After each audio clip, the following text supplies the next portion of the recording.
Hello friends, आजच्या व्हिडिओमध्ये तुमचे मनापासून स्वागत करते। तर आज आपण बघा इथं कटोरी ब्लाऊज जो आहे तर त्याचे पॅटर्न मी तयार करून घेतलेलं आहे आणि ब्लाऊजवर ठेवून ते कशी कटिंग करायचं तर ते आजच्या व्हिडिओमध्ये आपण पाहणार आहोत, जेणेकरून तुमचा ब्लाऊज जो आहे तो कटिंग करताना चुकणार नाही। म्हणजे जे आपलं पुढचे पार्ट आहेत, कटोरी कशी ठेवायची त्याचबरोबर बघा साईड पार्ट जो असतो तर तो कसा ठेवायचा की आपलं ब्लाऊजचं शोल्डर आहे ते उतरत नाही। तर त्यासाठी इथं बघा मी एक अस्तर घेतलेला आहे आणि बंद बाजू माझ्या साईडने ठेवलेली आहे। ब्लाऊजची कटिंग करताना नेहमी बंद बाजू असते अस्तरची ती आपल्या साईडला ठेवायची आणि त्या बाजूला आपल्याला पाठीमागचा जो पार्ट आहे तर तो या पद्धतीने ठेवायचा आहे।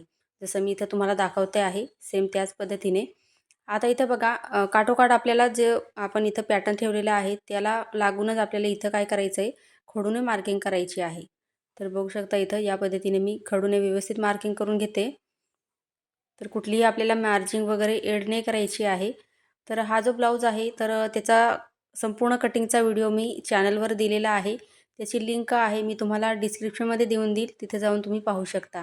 आता इथे बघा पाठीमागचा पार्ट मी आखून घेतलेला आहे। आता याला कटिंग करून घेऊया, जेणेकरून बघा पुढचे पार्ट आपल्याला कटिंग करायला सोपे जातील। तर त्यासाठी सर्वात पहिले हा पाठीमागचा पार्ट आपण कट करून घेऊया।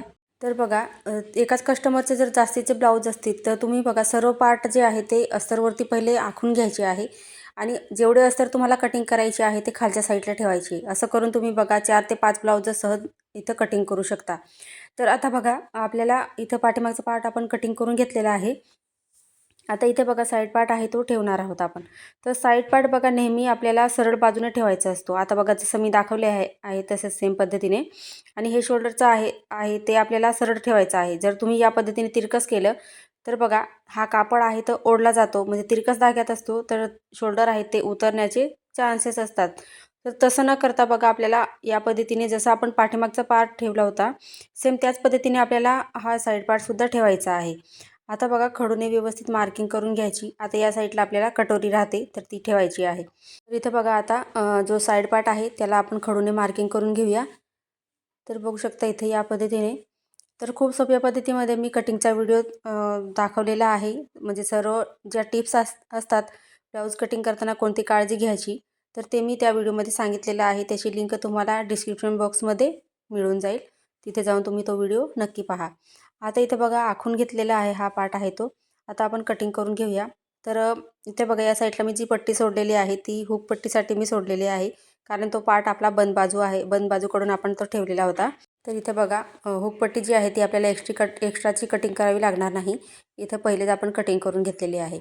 आता हा जो साईड पार्ट आहे तर या पद्धतीने खडूने मार्किंग केलेलं आहे, तसंच आपल्याला कटिंग करायचं आहे।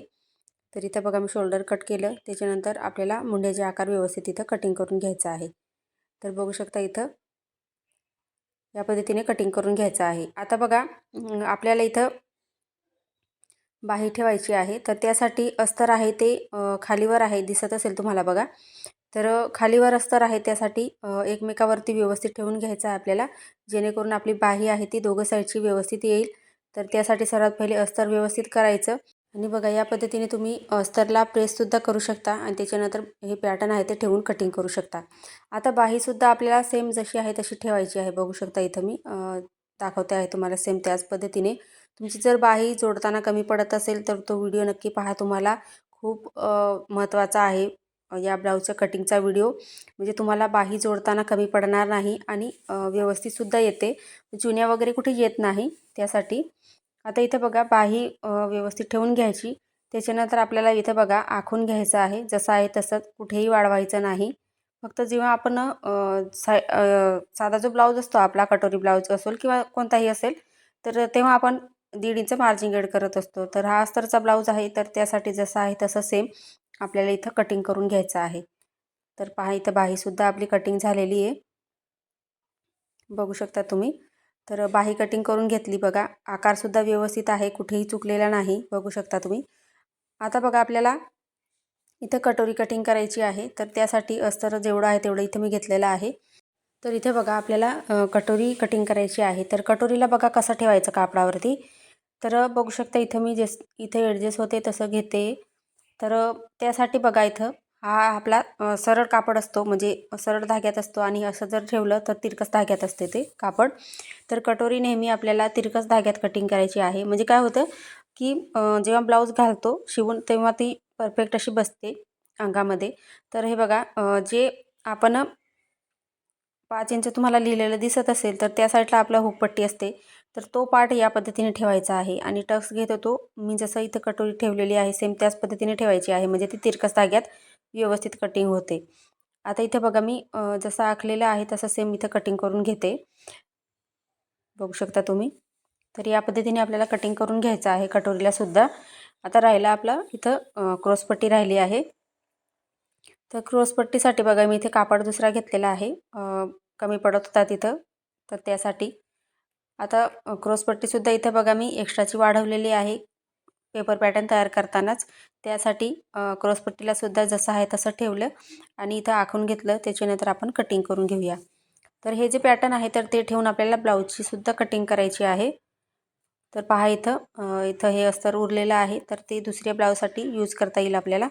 तर इथं क्रॉसपट्टीसुद्धा आपण कट करून घेतली. खालच्या साईडला एक्स्ट्राचं जे कापड दिसतंय ते इथे मी कटिंग करून घेते, म्हणजे जोडताना ते व्यवस्थित राहील त्यासाठी. आता इथे बघा आपण ब्लाऊज पीसचं कापड घेऊया.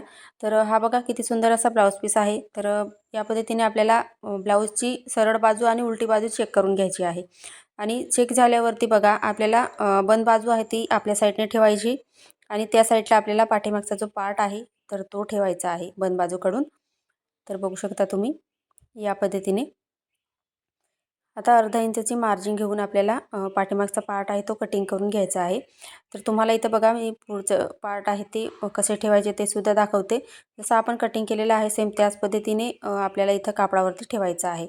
आता इथं बघा बाही कुठे ॲडजस्ट होते ते पाहूया आपण. तर इथं व्यवस्थित होते बघा, म्हणजे सर्व पार्ट आहे ते कापडावरती व्यवस्थित ठेवून पाहायचे आहे, म्हणजे आपल्याला लक्षात राहतं की कुठे आपल्याला कोणता पार्ट ठेवायचा आहे आणि कटिंगसुद्धा करायला सोपं जातं त्यासाठी. तर इथं बघू शकता मी साईड पार्ट इथं ठेवलेला आहे आणि या पद्धतीने बघू शकता ॲडजस्ट करायचं आणि व्यवस्थित असं ठेवायचं आहे आपल्याला. तर आपल्याला इथं बघू शकता क्रॉसपट्टीला जॉईंट द्यावा लागणार आहे इथं. तर त्यासाठी ॲडजस्ट करायचं व्यवस्थित कापड आहे ते कोणता पार्ट कुठे ॲडजस्ट होतं आपल्याला ते पाहायचं आणि कटिंग करून घ्यायचं आहे. तर इथं कटोरी जर ठेवली इथं बघा इथं मावते बरोबर, तर ते इथं मी कटिंग करून घेणार आहे आता. तर सर्व पार्ट आहे ते अर्धा इंचचे आपल्याला इथं मार्जिन सोडून कटिंग करायचं आहे. कॉटनचं असेल तर तुम्ही थोडंफार जरी कापड एक्स्ट्राचं मार्जिन सोडून जरी कटिंग केलं तरी चालतं, म्हणजे काय होतं अस्तर जोडताना आपल्याला कमी पडत नाही, ते जोडायला सोपं जातं त्यासाठी. तर इथं बघा बाहीसुद्धा कटिंग करून घेतली. त्याच्यानंतर आपल्याला इथं कटोरीसुद्धा बघा मी जसं अस्तरवरती ठेवली होती सेम त्याच पद्धतीने कापडावरती सुद्धा ठेवलेली आहे. तर या पद्धतीने आता कटिंग करून घेऊया. आता हा जो कापड उरलेला आहे त्याच्यात आपल्याला क्रॉसपट्टीची कटिंग करायची आहे. तर इथं बघा क्रॉसपट्टीला आपण जॉईंट देणार आहोत आणि बाकीचं तिथं मधल्या साईडला जॉईंट राहणार आहे. तर त्यासाठी काही अडचण नाही. तर फ्रेंड्स तुम्हाला आजचा व्हिडिओ आवडला असेल तर लाईक, सबस्क्राईब आणि शेअर करा.